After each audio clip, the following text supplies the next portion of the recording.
With tensions easing in the US-China tariff war, President Donald Trump has confirmed he intends to meet Chinese President Xi Jinping in South Korea, signaling a major diplomatic shift from last week's confrontational tone. Speaking to reporters, Trump struck an optimistic note, saying he's confident that Washington and Beijing will reach a new soybean trade deal. He said, quote, "I want them to buy. Our farmers have been boycotted by China as a negotiating point. I don't want that. Our farmers are great, especially our soybean farmers, and I want them to start buying soybeans at least in the amount they were buying before." According to China's customs data, the country imported 0 US soybeans in September, the first time this year compared to 1.7 million metric tons during the same month last year. On another front, Trump accused Beijing of failing to curb fentanyl exports, blaming Chinese suppliers for fueling America's opioid crisis.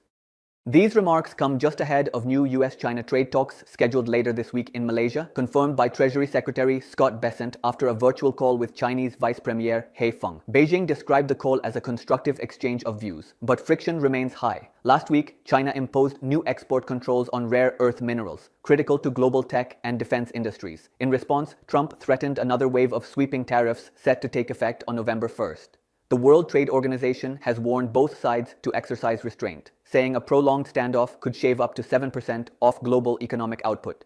Meanwhile, China's trade leadership is undergoing a shakeup. President Xi Jinping has removed top negotiator Li Changgang from his post as the country's permanent representative to the WTO, part of a broader diplomatic reshuffle.